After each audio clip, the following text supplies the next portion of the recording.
بہت دیر بعد طبیب سلطان ایوبی کے پاس آیا اور انکشاف کیا کہ اس سپاہی کو کئی روز مسلسل نشے کی حالت میں رکھا گیا ہے اور اس پر عمل تنویم ہپناٹزم کیا گیا ہے۔ طبیب نے اس کی سانس سونگھ کر معلوم کر لیا تھا کہ اسے نشہ آور چیزیں کھلائی یا پلائی گئی ہیں۔ اس نے سلطان ایوبی کو بتایا یہ عمل طب کے لیے کوئی عجوبہ نہیں، اس کا موجد حسن بن صبا ہے۔ آپ کو معلوم ہوگا کہ اس نے ایک نشہ آور شربت تیار کیا تھا جس میں یہ اثر تھا کہ جو پی لے اسے نہایت حسین اور دل نشین مناظر نظر آتے ہیں۔ اس کیفیت میں اس کے کان میں جو بات ڈالی جائے وہ اسی کو حقیقی روپ میں دیکھنے لگتا تھا جو دراصل تصور ہوتا تھا۔ حسن بن صبا نے اسی نشے اور عمل تنویم کی بنیادوں پر ایک جنت بنائی تھی جس میں داخل ہونے والے وہاں سے نکلنے پر آمادہ نہیں ہوتے تھے۔ وہ منہ میں مٹی اور کنکریاں ڈال کر سمجھتے تھے کہ مرغن کھانے کھا رہے ہیں، کانٹوں پر چلتے تو سمجھتے تھے کہ مخمل پر چل رہے ہیں۔ حسن بن صبا تو مر گیا، اس کا یہ شربت اور عمل پیچھے رہ گیا۔ اس کا گروہ قاتلوں کا گروہ بن گیا۔ اپنے مقاصد کے لیے یہ گروہ حسین لڑکیوں اور اس شربت کا استعمال کرتا ہے۔ اس سپاہی کو آپ کے قتل کے لیے اس عمل کا شکار بنایا گیا ہے۔ طبیب نے یہ تشخیص کر کے سپاہی کو دوائیاں پلا دی تھیں جنہوں نے اس کی ہذیانی کیفیت پر قابو پا لیا تھا اور وہ گہری نیند سو گیا تھا۔ حسن بن عبداللہ نے پہلے ہی طبیب سے معلوم کر لیا تھا کہ یہ سپاہی اپنی حقیقی حالت میں نہیں، وہ سراغ رساں تھا۔ اس نے باڈی گارڈوں سے معلوم کر لیا کہ یہ سپاہی 4 روز کی چھٹی پر گیا تھا، لیکن کسی کو یہ معلوم نہیں کہ اس نے چھٹی کہاں گزاری ہے۔ شہر میں ناگوں والے قلعے کے متعلق جو باتیں مشہور ہو گئی تھیں وہ حسن بن عبداللہ تک اس کے جاسوسوں کے ذریعے پہنچی تھیں۔ لوگ کہتے تھے کہ قلعے میں ایک بزرگ نمودار ہوا ہے جو غیب کا حال بتاتا اور مرادیں پوری کرتا ہے۔ حسن بن عبداللہ نے ان کی باتوں کی طرف توجہ نہیں دی تھی۔ اس قسم کے بزرگوں اور پیروں پیغمبروں کی آمد و رفت لگی رہتی تھی۔ مجذوب اور دیوانے آدمی کو بھی لوگ برگزیدہ انسان کہہ کر ان سے مرادیں پوری کرانے لگتے تھے۔ حسن بن عبداللہ کو ایک جاسوس نے بتایا کہ اس نے ایک سیاہ ریش آدمی کو 2 بار قلعے کے اندر جاتے دیکھا ہے۔ قلعے کے ارد گرد گھومنے پھرنے والوں سے پوچھ گچھ کی گئی تو ایک آدمی نے بتایا کہ سیاہ داڑھی اور سفید چوغے والا ایک آدمی قلعے کے اندر آتا جاتا دیکھا گیا ہے۔ ایسی چند اور شہادتیں حاصل کر کے حسن بن عبداللہ نے سورج غروب ہونے سے پہلے فوج کے ایک دستے سے چھاپا مارا۔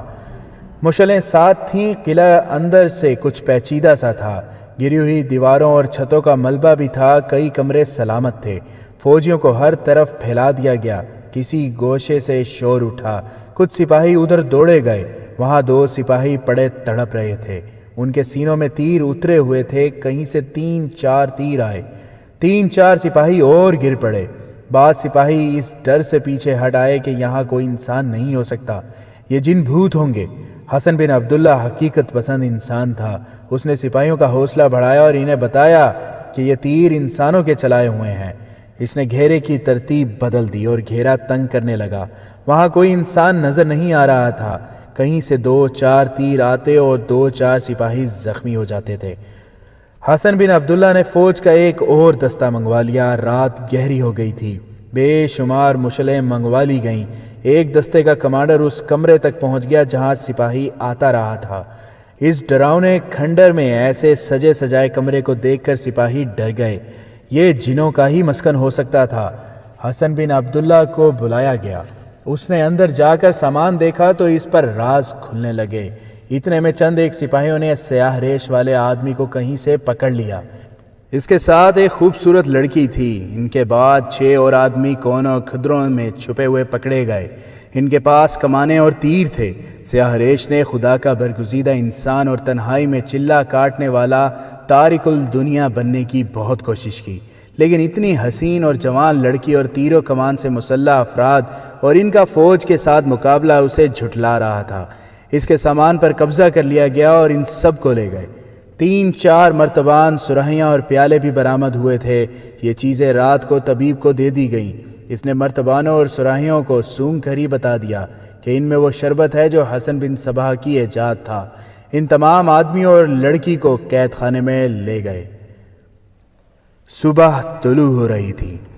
جب لڑکی نے اذیتوں کے پہلے مرحلے میں ہی بتا دیا کہ یہ گروہ فدائیوں کا ہے اور یہ لوگ نیا حلف لے کر آئے تھے کہ سلطان ایوبی کو قتل کر کے لوٹیں گے ورنہ مر جائیں گے، لڑکی نے بتایا کہ اس محافظ سپاہی کو سیاہ ریش نے پھانسا تھا اور اسے نشہ پلا کر اس پر حملے تنویم کیا جاتا تھا۔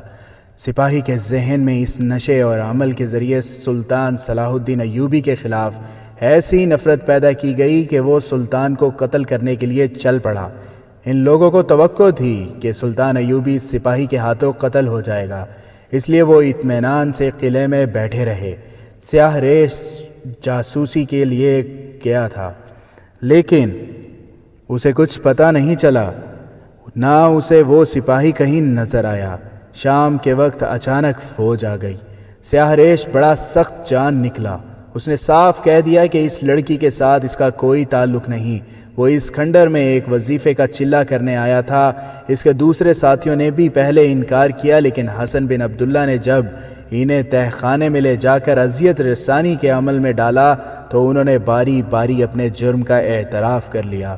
سیاہ ریش کو جب ان کے سامنے کھڑا کیا گیا تو اس کے لیے انکار کی کوئی صورت نہ رہی۔ اس نے جب اپنے ساتھیوں کی حالت دیکھی تو اس پر لرزہ طاری ہو گیا۔ اسے کہا گیا کہ وہ تمام تر واقعات پوری تفصیل سے سنا دے تو اسے باعزت طریقے سے رکھا جائے گا، ورنہ اسے مسلسل اذیتوں میں ڈال کر مرنے بھی نہیں دیا جائے گا اور زندہ رہنے کے قابل بھی نہیں رہنے دیا جائے گا۔ اس نے تہہ خانے میں اذیت رسانی کا سامان اور طریقے دیکھے تو وہ سب کچھ بتانے پر رضامند ہو گیا۔ اس کے بیان کے مطابق وہ فدائی قاتلوں کے گروہ کا آدمی تھا۔ فدائیوں نے سرغنہ شیخ سنان کا وہ خصوصی تجربہ کار قاتل تھا، لیکن وہ اپنے ہاتھوں قتل نہیں کرتا تھا۔ اس کا طریقہ کار اسی قسم کا تھا کہ جو اس نے اس واردات میں استعمال کیا تھا۔ یہ حسن بن صبا کی ایجاد تھی۔ اگر اس فرقے کے متعلق کتابیں پڑھی جائیں تو ان میں اس طریقے کی تفصیلات واضح ہو جاتی ہے۔ تمام مصنفین نے رائے دی ہے کہ حسن بن صبا کو خدا نے غیر معمولی عقل عطا کی تھی جو اس نے شیطانی کاموں میں استعمال کی۔ اس سپاہی کو جس طرح سلطان ایوبی کے قتل کے لیے استعمال کیا گیا وہ اس فرقے کا ایک عام طریقہ قتل تھا۔ اس سپاہی کی مثال سے اس انوکھے طریقہ قتل کی وضاحت ہو جاتی ہے۔ اگر انسانی نفسیات کا مطالعہ کیا جائے تو کسی کو یوں اپنا اعلیٰ کار بنانا حیران کن نہیں لگتا۔ اس سپاہی کے لاشعور پر قبضہ کر کے اس پر سلطان ایوبی کے خلاف نفرت ڈالی گئی، پھر اسے جذبہ انتقام میں بدلا گیا۔ سیاہ داڑھی والے نے بتایا کہ چونکہ سلطان ایوبی پر پہلے 4 قاتلانہ حملے ناکام ہو چکے تھے، اس لیے اس شخص کو بھیجا گیا تھا کہ وہ اپنا خصوصی طریقہ استعمال کرے۔ سلطان ایوبی پر پہلے 4 حملے براہ راست کیے گئے تھے۔ یہ دیکھ لیا گیا تھا کہ سلطان ایوبی کو سیدھے طریقے سے قتل نہیں کیا جا سکتا۔ سیاہ ریش، جس کا نام واقعہ نگاروں کے ہاں محفوظ نہیں، اپنے گروہ کے 6 تجربہ کار آدمیوں اور ایک لڑکی کو دمشق لے گیا۔ اس نے ناگوں والے ویران قلعے کو اپنا مسکن بنایا۔ اس میں یہ گروہ رات کے اندھیرے میں داخل ہوا۔ انہوں نے اپنا سامان بھی رات کو وہاں پہنچایا۔ اس گروہ کے آدمیوں نے شہر میں یہ افواہ پھیلائی کہ قلعے میں ایک درویش نمودار ہوا ہے جس کے ہاتھ میں غیبی طاقت ہے، وہ مستقبل کی باتیں بتاتا ہے۔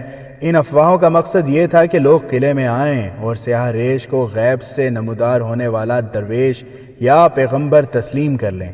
اپنی یہ حیثیت منوا کر وہ کسی ایک یا ایک سے زیادہ آدمیوں کو قبضے میں لے کر سلطان ایوبی کے قتل کے لیے استعمال کرنا چاہتا تھا، مگر خلاف توقع لوگ قلعہ میں نہ آئے، جس کی وجہ یہ تھی کہ قلعے کے متعلق بڑی ہی ڈراؤنی روایات مشہور تھیں۔ ان میں یہ روایت سب سے زیادہ خطرناک تھی کہ دونوں ناگوں کی عمر 1000 سال ہو چکی ہے اور اب انسانوں کے روپ میں ظاہر ہوتے ہیں، اور کوئی ان کے قریب جائے تو اسے نگل جاتے ہیں۔ گروہ کا سرغنہ منجھا ہوا قاتل تھا۔ اس کے دماغ میں یہ اسکیم آئی کہ سلطان ایوبی کے دستے کے کسی سپاہی کو استعمال کیا جائے۔ چنانچہ وہ کئی روز یہ دیکھتا رہا کہ محافظ دستے کے سپاہی کہاں رہتے ہیں اور ان کی ڈیوٹی کس طرح لگتی ہے۔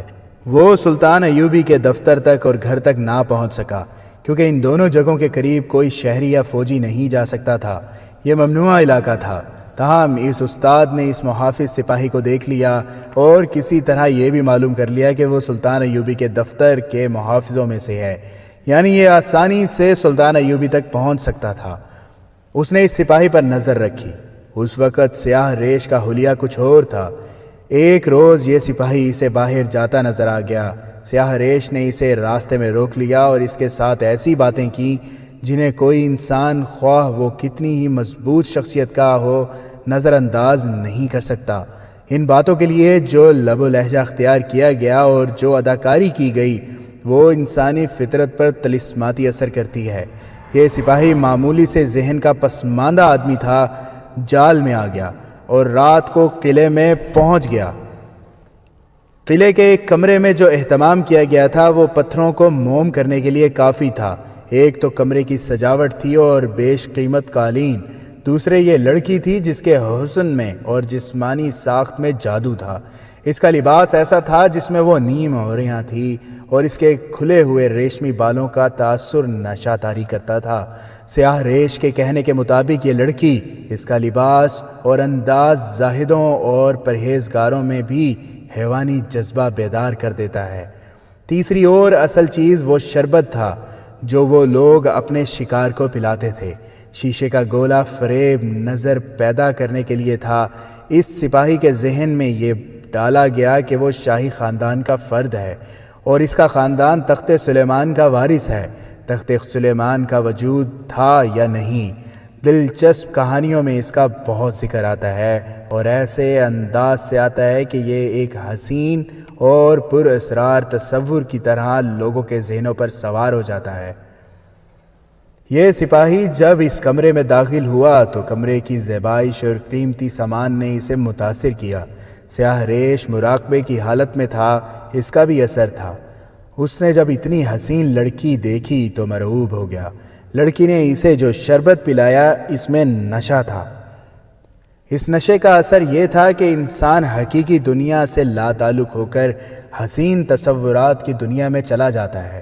اس کیفیت میں اس پر عمل تنویم کیا جاتا ہے، یعنی اسے ہپنوٹائز کر لیا جاتا اور اس کے ذہن میں اپنے مطلب کے تصورات ڈالے جاتے تھے۔ اس کے ہاتھ میں شیشے کا جو گولا دیا جاتا تھا اس میں سے قندیل کی لو کے کئی رنگ نظر آتے تھے، جو کوئی عجوبہ نہیں تھا۔ شیشے کی ساخت ایسی تھی کہ اس میں سے گزرتی روشنی اپنے 7 رنگوں میں نظر آتی تھی۔ ان رنگوں کا ذہن پر اثر ہوتا تھا۔ اس کے ساتھ ایک انتہائی حسین لڑکی سپاہی کے ساتھ لگ کر بیٹھ جاتی اور باتوں میں یہ ظاہر کرتی تھی کہ وہ اسے دل و جان سے چاہتی ہے۔ سیاہ ریش سریلی اور پراسرار آواز میں بولنے لگتا تھا۔ اس کے الفاظ سپاہی کے کان میں پڑتے اور اس کے ذہن میں مطلوبہ تصور آراستہ کرتے تھے۔ سیاہ ریش بھانپ لیتا تھا کہ سپاہی اپنے آپ میں نہیں رہا۔ اس وقت وہ اس کے ہاتھ سے شیشے کا گولا لے کر اس کی آنکھوں میں آنکھیں ڈال دیتا اور اسے ہپنوٹائز کر لیتا تھا۔ سپاہی جسے اپنی آواز سمجھتا تھا وہ سیاہ ریش کی آواز ہوتی تھی۔ پھر وہ اس مرحلے میں داخل ہو جاتا تھا جہاں وہ اپنے تصور کو حقیقی سمجھ کر اس کا حصہ بن جاتا تھا۔ کمزور شخصیت کے سپاہی نے یہ اثرات قبول کر لیے۔ سیاہ ریش اسے حقیقی دنیا میں واپس لے آیا۔ اس مقصد کے لیے اسے کچھ سنگھایا جاتا تھا۔ سیاہ ریش دوسرے کمرے میں چلا جاتا اور لڑکی سپاہی کے ساتھ اکیلی رہ جاتی۔ وہ سپاہی کے اعصاب اور دماغ پر غالب آ جاتی۔ اس مقصد کے لیے وہ ایسی حرکات اور ایسی باتیں کرتی تھی جس کے اثر سے کم از کم یہ سپاہی بچ نہیں سکتا تھا۔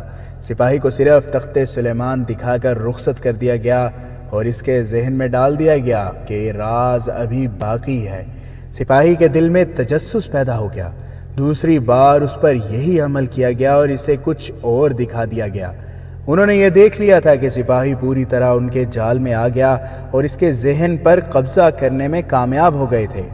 وہ اب ان کی منت سماجت کرتا تھا کہ اسے سارا راز بتایا جائے۔ اسے کہا گیا کہ وہ کئی روز ان کے پاس رہے۔ اس نے چھٹی لے لی، وہ یہی چاہتے تھے۔ ان 4 دنوں اور 4 راتوں کے عرصے میں اسے مسلسل نشے اور ہپنوٹائزم کے زیر اثر رکھا گیا اور اس کے ذہن لاشعور میں صلاح الدین ایوبی کا تصور پیدا کر کے یہ بات ڈال دی گئی کہ سلطان ایوبی سپاہی کے دادا اور باپ کا قاتل ہے اور اس کے تخت پر بھی اس نے قبضہ کر رکھا ہے۔ سپاہی کو ایک حسین لڑکی کا تصور دکھایا گیا، پھر یہ دکھایا گیا کہ سلطان ایوبی نے اس لڑکی کو پنجرے میں بند کر دیا ہے۔ 4 روز بعد اسے اسی حالت میں قلعے سے نکال دیا گیا۔ وہ اپنی ڈیوٹی پر حاضر ہو گیا۔ اسے جوں ہی موقع ملا اس نے سلطان ایوبی پر حملہ کر دیا۔ سپاہی بے ہوش پڑا تھا۔ طبیب نے اس کے ذہن سے نشہ آور شربت کا اثر زائل کرنے کے لیے دوائی دی تھی۔ وہ حقیقت اور تصورات کے درمیان بھٹک رہا تھا۔ معلوم نہیں اس کے اعصاب پر کیسے کیسے اثرات تھے کہ اثرات اترتے ہی اعصاب جواب دے گئے۔ طبیب نے اسے ہوش میں لانے کے کچھ اور طریقے اختیار کیے اور 2 روز بعد سپاہی نے آنکھ کھولی۔ وہ اس طرح اٹھا جیسے گہری نیند سو گیا تھا اور خواب دیکھتا رہا تھا۔ اپنے ارد گرد کھڑے آدمیوں کو حیرت سے دیکھنے لگا۔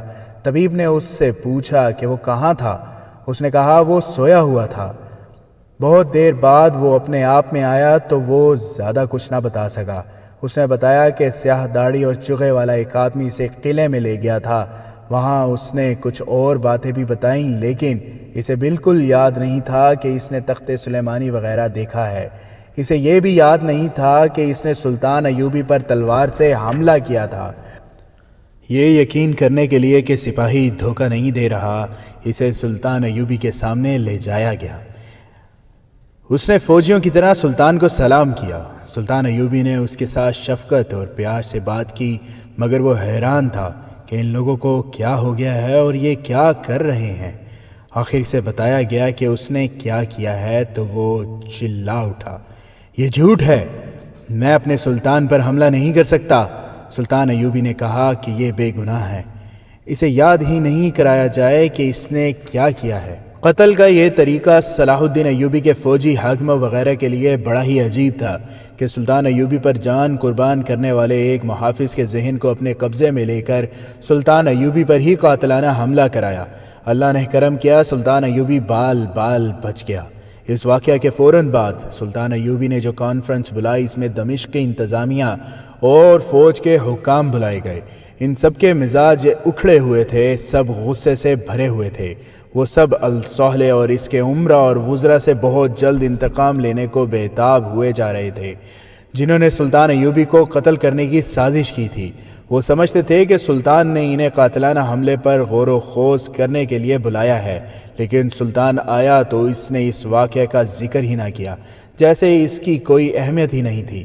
اسے اس وقت تک جاسوس نے دشمن کی سرگرمیوں کی جو اطلاعات دی تھیں، وہ ان کے مطابق اپنے پلان کی تبدیلی کے متعلق سب کو آگاہ کر رہا تھا۔ اس کا رویہ اور انداز سرد سا تھا۔ جو ہی اس نے اپنا لیکچر ختم کیا، سب بھڑک اٹھے۔ وہ انتقام کی باتیں کر رہے تھے۔ سلطان ایوبی نے بے نیازی سے مسکرا کر وہی بات کہی جو وہ پہلے بھی کئی بار کر چکا تھا۔ اشتعال، غصے اور جذبات سے بچو۔ دشمن آپ کو مشتعل کر کے ایسی کارروائی پر مجبور کرنا چاہتا ہے جس میں عقل کی بجائے جذبات اور غصہ ہو۔ میرا تمام تر منصوبہ ایک قسم کی انتقامی کارروائی ہے، لیکن انتقام اپنی ذات کا نہیں، اپنے مذہب کا۔ میری جان اور میری ذات اور تم میں سے ہر کسی کی جان اور ذات کی اس سے بڑھ کر کوئی اہمیت نہیں کہ تم اسلام اور سلطنت اسلامیہ کے پاسبان ہو۔ تم سب کو جانیں قربان کرنی ہے، خواہ میدان جنگ میں مارے جاؤ، خواہ دھوکے میں دشمن کے ہاتھوں قتل ہو جاؤ۔ حکمران اور مجاہد میں یہی فرق ہے۔ حکمران اپنی حکومت کی اور اپنی ذات کی حفاظت کرتا ہے، اور مجاہد اپنے ملک و ملت پر قربان ہوتا ہے۔ الصالح اور اس کے امیر وزیر اپنی بادشاہی کی حفاظت کر رہے ہیں، احکام خداوندی کے خلاف ورزی کر رہے ہیں، اس لیے وہ ناکام ہوں گے۔ اس نے اپنی انٹیلیجنس کے نائب سربراہ حسن بن عبداللہ سے کہا کہ وہ ایسے تمام کھنڈروں اور پرانی عمارتوں کو جن کا کوئی مصرف نہیں مسمار کرا دے۔ اس نے یہ ہدایات بھی جاری کی کہ مسجدوں میں اس موضوع پر خطبے دیے جائیں کہ دونوں جہاں کا حاکم خدا ہے اور غیب کا حال اس کے سوا کسی کو معلوم نہیں۔ خدا کا کوئی بندہ خدا اور بندوں کے درمیان رابطے کا ذریعہ نہیں بن سکتا۔ خدا ہر کسی کی سنتا ہے اور کسی انسان کے آگے سجدہ ناجائز ہے۔ توہم پرستی سے لوگوں کو بچاؤ۔ اس نے کہا اپنے سپاہیوں کو سمجھاؤ کہ جس طرح میدان جنگ میں اپنے جسم کو دشمن کی تلوار سے بچاتے ہو، وار روکتے ہو، اسی طرح ذہن اور دل کو بھی دشمن کے وار سے بچاؤ۔ یہ وار تلوار کا نہیں، زبان کا ہوتا ہے۔ جسم کے زخم بھر جاتے ہیں، جسم زخمی ہو کر بھی لڑتا رہتا ہے، مگر ذہن اور دل پر زخم آ جائے تو جسم بیکار ہو جاتا ہے۔ تم نے نشے کا اثر دیکھ لیا ہے۔ میرے اپنے محافظ نے مجھ پر ہی حملہ کر دیا۔ جب نشہ اترا تو وہ مان نہیں رہا تھا کہ اس نے مجھ پر حملہ کیا ہے۔ اس نشے میں ایک خوبصورت لڑکی کا نشہ بھی شامل تھا۔ یہ بھی یاد رکھو کہ یہ حالت صرف ان لوگوں کی ہوتی ہے جنہیں تم اپنا غلام اور مویشی بنا لیتے ہو۔ ان میں ذمہ داری کا اور مسلمان کی عظمت کا احساس بیدار کرو۔ ان پر ذمہ داریوں اور قومی وقار کا نشہ طاری کر دو۔ ملک و ملت کا وقار اور اس وقار کا دفاع ان کے ایمان میں شامل کر دو، پھر ان پر کوئی اور نشہ طاری نہیں ہو سکے گا۔ سلطان ایوبی نے حملے کا جو پلان بنایا تھا، اس کے مطابق قلعہ با قلعہ آگے بڑھنا تھا۔ مضبوط اور مشہور قلعے حمص اور حمات کے تھے۔ حلب شہر الگ تھا، اس کے دفاعی انتظامات مضبوط تھے، اور شہر سے کچھ دور قلعہ تھا جسے قلعہ حلب کہا جاتا تھا۔ ان کے علاوہ کئی اور قلعہ بندیاں تھیں جن میں زیادہ تر پہاڑی اور دشوار گزار علاقے میں تھیں۔ سب سے بڑی دشواری اس علاقے کی سردی تھی۔ پہاڑیوں پر برف باری بھی ہوتی تھی جو سردی میں اضافہ کر دیتی تھی۔ چونکہ وہاں سردیوں میں کبھی لڑائی نہیں ہوئی تھی، اس لیے مخالفین نے اپنی فوج جو مختلف امراء کے زیر کمان تھی قلعہ بند کر دی تھی۔ اس کے صلیبی مشیروں نے بھی انہیں یہی مشورہ دیا تھا۔ ادھر سلطان ایوبی نے سردیوں میں ہی لڑنے کا تہیہ کر لیا تھا۔ اسے جاسوس مسلسل خبریں دے رہے تھے۔ ان خبروں میں ایک اطلاع یہ بھی تھی کہ حلب کی مسجدوں میں امام اور خطیب لوگوں کو اس موضوع پر وعظ اور خطبے دے رہے ہیں کہ صلاح الدین ایوبی وہ گناہگار انسان ہے جس نے بادشاہی کے لالچ اور نشے میں جنگی طاقت کے گھمنڈ میں خلیفہ کا نام خطبے سے نکال دیا ہے۔ سلطان ایوبی کو عیاش اور بدکار کہا جا رہا تھا، اور یہ بھی کہ خطبے میں خلیفہ کا نام نہ لیا جائے تو خطبہ مکمل نہیں ہوتا، اور نامکمل خطبہ گناہ ہے۔ سراؤں، مسافر خانوں اور بازاروں میں بھی یہی الفاظ سنے اور سنائے جا رہے ہیں کہ صلاح الدین ایوبی عیاش اور بدکار ہے اور نام کا مسلمان ہے۔ اس کے ساتھ ہی جاسوس کی اطلاعوں کے مطابق لوگوں میں صلاح الدین ایوبی کے خلاف جنگی جنون پیدا کیا جا رہا تھا۔ الصالح کی فوج تھوڑی تھی۔ آدھی فوج سپہ سالار توفیق جواد کے زیر کمان سلطان صلاح الدین ایوبی کے ساتھ مل گئی تھی، لہٰذا الصالح کے مفاد پرست مسلمان امراء اور حکمران شہریوں کو لڑنے کے لیے تیار کر رہے تھے۔ ان منصوبوں میں صلیبیوں نے اس طرح جان ڈال دی تھی کہ جن علاقوں پر ان کا قبضہ تھا وہاں کے صلیبی باشندوں کی خاصی تعداد کو حلب، موصل اور دیگر قصبوں اور دیہات میں ان ہدایات کے ساتھ آباد کر دیا تھا کہ وہ وہاں کے مسلمانوں کو صلاح الدین ایوبی کے خلاف بھڑکاتے اور اکساتے رہیں۔ جاسوسوں نے بتایا تھا کہ حلب میں شہریوں نے جنگی تربیت کا انتظام کر لیا ہے۔ ہر کوئی ہتھیاروں کی زبان میں بات کر رہا تھا۔ جنگی جنون کے ساتھ لوگوں پر اضطراری اور ہیجانی کیفیت بھی طاری ہوتی جا رہی تھی۔ البتہ پرانی عمر کے مسلمان بہت ہی پریشان تھے اور کہتے تھے کہ یہ قیامت کی نشانی ہے کہ مسلمان سے ٹکرائے گا، مگر ان کی آواز صلاح الدین ایوبی کے خلاف نعروں اور بہتان تراشی کے شور و غوغا میں دبتی جا رہی تھی۔ یہ آواز صلیبیوں کے عزائم کے خلاف تھی، اس لیے انہوں نے اسے دبانے کا خاص اہتمام کیا تھا۔ یہ سارا منصوبہ دراصل تھا ہی صلیبیوں کا۔ کئی ایک مسجدوں سے پرانے اماموں اور خطیبوں کو نکال دیا گیا تھا کیونکہ وہ منبر پر کھڑے ہو کر مسلمان کے خلاف بھڑکانے کا گناہ نہیں کرنا چاہتے تھے۔ جیسا کہ پہلے بتایا جا چکا ہے کہ الصالح نے تریپولی کے صلیبی حکمران ریمانڈ کو زر و جواہرات اور بے انداز خزانہ اس کام کی اجرت کے لیے بھیج دیا تھا کہ صلاح الدین ایوبی کے ساتھ جنگ کی صورت میں وہ اسے جنگی مدد دے گا۔ ریمانڈ نے یہ اجرت وصول کر کے اپنے چند ایک فوجی کمانڈر مشیروں کی حیثیت سے حلب بھیج دیے تھے۔ ان میں انٹیلیجنس کا ایک ماہر بھی تھا جو تخریب کاری میں بھی مہارت رکھتا تھا۔ ان مشیروں نے آتے ہی حلب میں مسلمان فوجوں کی مشترکہ ہائی کمانڈ بنا دی تھی۔ فوجیں مختلف قلعوں میں تھیں۔ ان فوجوں کے کمانڈروں میں سیف الدین والی موصل، ایک قلعہ دار گمشدگین جسے گورنر کا درجہ حاصل تھا، سلطان الملک السہل اور عزیز الدین قابل ذکر ہے۔ ریمانڈ نے انہیں یقین دلایا تھا کہ جنگ کی صورت میں وہ مصر سے صلاح الدین ایوبی کی کمک اور رسد کو روکے رکھے گا، اور وہ جہاں کہیں محاصرہ کرے گا صلیبی فوج باہر سے حملہ کر کے محاصرہ توڑ دے گی۔ دمشق میں سلطان ایوبی دوسرے تیسرے دن تمام کمانڈروں کی کانفرنس بلاتا تھا، فوجوں کی ٹریننگ خود بھی دیکھتا اور کمانڈروں سے رپورٹیں بھی لیتا تھا۔ راتوں کو کپڑوں کے بغیر ٹریننگ دے کر اس نے اپنی فوج کو سردیوں میں لڑنے کے لیے تیار کر لیا تھا۔ قریب چٹانیں تھیں، اس نے صحرا میں بھاگنے دوڑنے والے گھوڑوں کو چٹانوں پر چڑھنے اور اترنے کا عادی بنا دیا تھا۔ ادھر حلب میں بھی 2-3 کانفرنسیں ہو چکی تھیں۔ وہاں کے کمانڈروں کو یہ اطلاع مل چکی تھی کہ سلطان ایوبی کی فوج رات کو جنگی مشقیں کرتی ہے، لیکن انہوں نے اسے کوئی اہمیت نہیں دی تھی۔ وہ کہتے تھے کہ ایوبی کا دماغ خراب ہو گیا ہے، ہمارے سامنے آئے گا تو اس کے ہوش ٹھکانے آ جائیں گے۔ ان کمانڈروں میں کوئی ایک بھی انٹیلیجنس کی سوجھ بوجھ نہیں رکھتا تھا۔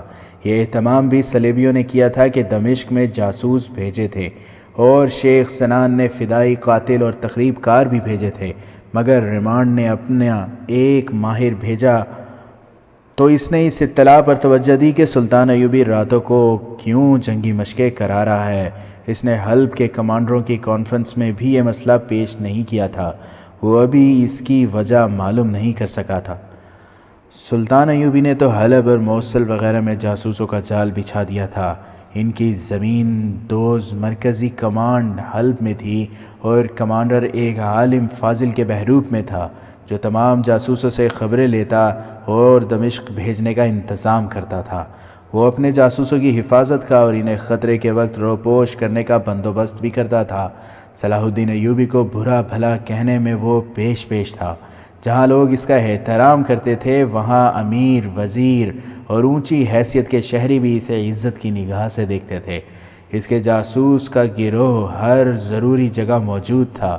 الملک السہل کے محل کے باڈی گارڈز میں بھی جاسوس موجود تھے۔ 2 جاسوس خصوصی پہرہ داروں کی حیثیت سے خلیفہ کی مرکزی کمانڈ کی اس عمارت تک بھی پہنچ گئے تھے جہاں ان کی جنگی کانفرنسیں منعقد ہوتی تھیں۔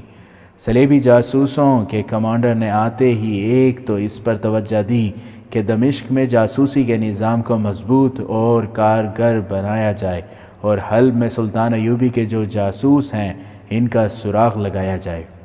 سلطان ایوبی کے ان 2 جاسوسوں میں جو حلب کی ہائی کمانڈ کے پہرہ داروں میں شامل ہو گئے تھے، ایک خلط نام کا جاسوس تھا۔ ایک عمارت کے کئی چھوٹے کمرے تھے اور اس میں ایک ہال تھا جو ضیافتوں، ناچ گانے اور دربار منعقد کرنے کے کام آتا تھا۔ خوب سجا ہوا تھا۔ جب سے حلب کے امیروں وزیروں نے صلیبیوں کے ساتھ دوستانہ گانٹھا تھا، اس حال کو اور زیادہ سجا دیا گیا تھا۔ ناچ گانے کا خصوصی اہتمام کیا گیا تھا۔ ناچنے والیاں جو رکھی گئی تھیں وہ چنی ہوئی خوبصورت، جوان اور فن کی ماہر تھیں۔ ان رقاصاؤں میں صلیبیوں نے اپنی لڑکیوں کا اضافہ کر دیا تھا۔ یہ پیشہ ور لڑکیاں تھیں جو السہل کے امیروں وزیروں کو انگلیوں پر نچاتی رہتی تھیں۔ ان کا کام یہ تھا کہ اس کے خصوصی درباریوں، امرا اور فوج کے اعلیٰ کمانڈروں پر نظر رکھیں اور بھانپتی رہیں کہ ان میں کوئی سلطان ایوبی کا وفادار تو نہیں۔ اس کے علاوہ یہ لڑکیاں ان اعلیٰ حکام وغیرہ کے دلوں میں صلیبیوں کی محبت اور صلیب کی وفاداری پیدا کرنے کی کوشش کرتی تھیں۔ کبھی کبھی اس حال میں ضیافت ہوتی تھی جس میں شراب کے مٹکے خالی ہوتے، رقص ہوتا، اور جب شراب اپنا رنگ دکھاتی تو بدکاری انتہا کو پہنچ جاتی تھی۔ اس بڑے کمرے میں جنگی کانفرنسیں بھی ہوتی تھیں۔ اس کے بڑے دروازے پر باڈی گارڈز کے 2 پہرے دار کمرے تلواریں اور ہاتھوں میں برچیاں لیے مستعد کھڑے رہتے تھے۔ 3-4 گھنٹوں بعد پہرے دار بدلتے تھے۔ خلط سلطان ایوبی کا جاسوس تھا، اس کے ساتھ ایک اور پہرے دار بھی جاسوس تھا۔ ان دونوں کا پہرہ اکٹھا لگا کرتا تھا۔ انہوں نے یہاں سے بہت سی معلومات حاصل کیں اور دمشق بھیجی تھیں۔ ایک شام ایک نئی رقاصہ آئی۔ اس شام حال میں ضیافت تھی، مہمان بھی آ رہے تھے، ناچنے گانے والیاں اور دوسری لڑکیاں بھی آ رہی تھیں۔ خلط اور اس کا ساتھی ان سب کو جانتے پہچانتے تھے۔ دور دور کے قلعہ دار بھی آئے ہوئے تھے۔ مہمانوں میں ایک آدمی نیا تھا۔ یہ ریمانڈ کا بھیجا ہوا جاسوس کا کمانڈر تھا۔ خلط نے معلوم کر لیا تھا کہ یہ کون ہے، اسے اب اس کی سرگرمیاں دیکھنی تھیں۔ اس کے علاوہ اس نے ایک اور نیا چہرہ دیکھا تھا۔ یہ ایک لڑکی تھی جسے وہ 3-4 دنوں سے دیکھ رہا تھا۔ یہ نئی آئی تھی۔ خلط اپنے ساتھی کے ساتھ ڈیوٹی ختم کر کے جا رہا تھا کہ یہ لڑکی سامنے آ گئی۔ وہ ٹھٹک گیا۔ یہ چہرہ اسے جانا پہچانا لگا، مگر وہ سمجھا کہ چہروں میں مشابہت بھی ہوتی ہے۔ اس نے توجہ ہٹا لی، لیکن اس لڑکی نے اسے کچھ زیادہ ہی غور سے دیکھا اور اسے دیکھتی آگے نکل گئی۔ خلط نے گھوم کر دیکھا تو لڑکی رک کر اسے دیکھ رہی تھی۔ دوسرے دن بھی ایسے ہی ہوا۔ خلط نے یہ معلوم کر لیا تھا کہ یہ رقاصہ ہے۔ وہ کوئی شہزادی معلوم ہوتی تھی۔ خلط سپاہی تھا، اس کا ایسی لڑکی کے ساتھ کوئی تعلق نہیں ہو سکتا تھا۔ شہزادی قسم کی رقاصہ تو امیروں کی ملکیت تھی۔ البتہ خلط کو ایک اور لڑکی یاد آ گئی تھی جس کی شکل و صورت اس رقاصہ سے ملتی جلتی تھی۔ وہ 11-12 سال پہلے کی بات تھی جس کی یاد بھی خلط کے ذہن سے محو ہوتی جا رہی تھی۔ اس وقت خلط 17-18 سال کا نوجوان تھا۔ وہ دمشق سے تھوڑی ہی دور ایک گاؤں میں رہتا تھا اور اپنے باپ کے ساتھ کھیتی باڑی کیا کرتا تھا۔ وہ خوبرو بھی تھا اور اس کی طبیعت بہت شگفتہ تھی۔ ہنسی مذاق زیادہ کرتا تھا اور حاضر جواب بھی تھا۔ اسی لیے گاؤں میں بچے سے بوڑھے تک اسے سب بہت چاہتے تھے۔ ہجرت کا سلسلہ تو چلتا ہی رہتا تھا۔ جن علاقوں پر صلیبی قابض تھے وہاں سے مسلمان کنبے صلیبیوں کے ظلم و ستم سے تنگ آ کر مسلمانوں کی حکمرانی کے علاقوں میں آتے رہتے تھے۔ مقامی لوگ ان کی مدد امداد کرتے اور انہیں آباد کر لیتے تھے۔ ایسا ہی ایک کنبہ کہیں سے ہجرت کر کے خلط کے گاؤں میں آ گیا۔ اس میں حمیرہ نام کی ایک بچی تھی جس کی عمر اس وقت 11-12 سال تھی۔ خوبصورت بچی تھی۔ گاؤں والوں نے اس کنبے کو آباد کر لیا اور کھیتی باڑی کے لیے زمین اور سامان بھی مہیا کر دیا۔ حمیرہ کے بہن بھائی چھوٹے تھے، کام کرنے کے قابل صرف باپ تھا۔ خلط نے اس کا ہاتھ بٹانا شروع کر دیا۔ حمیرہ کو خلط کی باتیں اچھی لگتی تھیں اور خلط کو یہ بچی اچھی لگتی تھی۔ وہ خلط کے گھر آ جایا کرتی۔ گھر ہو یا کھیت، حمیرہ اس سے کہانیاں ضرور سنتی تھی۔ خلط دلچسپ قصے گھڑ لیا کرتا تھا۔ 2-4 ماہ بعد حمیرہ کے باپ نے کھیتی باڑی میں دلچسپی لینی چھوڑ دی۔ دمشق قریب تھا، وہ شہر میں چلا جاتا اور شام کو واپس آتا تھا۔ 1 سال گزرا تو اس نے کھیتی باڑی ختم کر دی۔ کسی کو معلوم نہیں تھا کہ اس نے کون سا ذریعہ معاش اختیار کر لیا ہے۔ البتہ اس کنبے کی حالت بہتر ہوتی جا رہی تھی۔ حمیرہ خلط میں گھلتی ملتی جا رہی تھی۔ وہ کھیتوں میں کام کرنے جاتا تو حمیرہ وہاں چلی جاتی، گھر میں ہوتا تو وہاں آتی۔ اب وہ 13 سال کی ہو گئی تھی اور اچھا برا سمجھنے لگی تھی۔ ایک روز خلط نے اس سے پوچھا کہ اس کا باپ کیا کام کرتا ہے۔ حمیرہ نے بتایا کہ اسے یہ تو معلوم نہیں وہ کیا کرتا ہے اور پیسے کہاں سے لاتا ہے۔ اسے صرف یہ پتہ ہے کہ اس کا باپ اچھا آدمی نہیں، وہ شہر سے کوئی نشہ کر کے آتا ہے۔ حمیرہ نے ایک نئی بات بتائی۔ اس نے کہا، یہ شخص میرا باپ نہیں ہے، میرے ماں باپ مر گئے تھے۔ میں 5 سال کی تھی، اس نے مجھے سنبھال لیا اور اپنے گھر لے آیا۔ پھر میں اسی کو اپنا باپ کہنے لگی۔ میرے ساتھ یہ اپنی بیٹیوں جیسا سلوک کرتا ہے، مگر اچھا آدمی نہیں۔ 1.5-2 سال گزر گئے۔ خلط میں حمیرہ کی بچپنے کی دلچسپی محبت میں بدل گئی۔ شباب نے حمیرہ کے چہرے پر بڑا ہی دلکش نکھار پیدا کر دیا تھا اور قد بھی بڑھ کر جاذب نظر ہو گیا تھا۔ ایک روز وہ خلط سے ملی، بہت پریشان تھی۔ اس نے خلط کو بتایا کہ اسے شک ہے کہ اس کا باپ اسے شادی کے بہانے کسی اجنبی کے حوالے کرنا چاہتا ہے۔ یہ شک اسے اس طرح ہوا تھا کہ اس کے باپ کے ساتھ ایک آدمی آیا تھا۔ باپ نے اس آدمی کی بہت خاطر تواضع کی تھی اور کچھ دیر بعد حمیرہ کو اپنے پاس بلایا تھا۔ اس اجنبی نے حمیرہ کو بڑی غور سے دیکھا تھا۔ حمیرہ نے باپ سے پوچھا کہ اس نے کیوں بلایا ہے تو باپ نے کوئی ایسا بہانہ پیش کیا تھا جس نے حمیرہ کے دل میں شک پیدا کر دیا تھا۔ حمیرہ نے خلط سے کہا کہ وہ اس کے سوا کسی اور کے پاس نہیں جانا چاہتی۔ خلط نے اسے کہا وہ اپنے ماں باپ کے ساتھ بات کر کے اس کے ساتھ شادی کی کوشش کرے گا۔ یہ تو الگ بات ہے کہ حمیرہ جسے باپ کہتی تھی وہ اس کا باپ نہیں تھا، لہٰذا اس شخص کو حمیرہ کے مستقبل کے متعلق کوئی فکر نہیں تھی۔ لیکن اس دور میں عورت کی کوئی حیثیت نہیں تھی۔ بہت سی رقم لے کر لڑکیوں کو کسی کے ساتھ بیاہ دینے کا رواج عام تھا۔ امیر کبیر لوگوں نے حرم بنا رکھے تھے جن کے لیے وہ نئی نئی لڑکیاں خریدتے رہتے تھے۔ اگر حمیرہ کو اس کا باپ فروخت کر رہا تھا تو یہ کوئی جرم یا کوئی انوکھا واقعہ نہیں تھا۔ خلت امیر ماں باپ کا بیٹا نہیں تھا، وہ یہی کر سکتا تھا کہ حمیرہ کو بھگا لے جائے اور کہیں غائب ہو جائے۔ وہ سوچ میں پڑ گیا کہ کیا کرے۔ حمیرہ کے ساتھ اسے محبت اتنی زیادہ تھی کہ وہ آسانی سے اس سے نظریں نہیں پھیر سکتا تھا۔ اس نے سوچنے میں زیادہ ہی وقت صرف کر دیا۔ تیسرے دن وہ کھیتوں میں تھا کہ حمیرہ اسے پکارتی اور دوڑتی آ رہی تھی۔ اس نے دیکھا کہ 3 آدمی اس کے پیچھے دوڑے آ رہے ہیں، جن میں ایک حمیرہ کا باپ تھا، دوسرے دونوں کو وہ نہیں پہچانتا تھا۔ گاؤں کے بہت سے آدمی باہر آ گئے تھے مگر وہ سب تماشائی تھے کہ اس کے پیچھے بھاگنے والوں میں اس کا باپ بھی تھا۔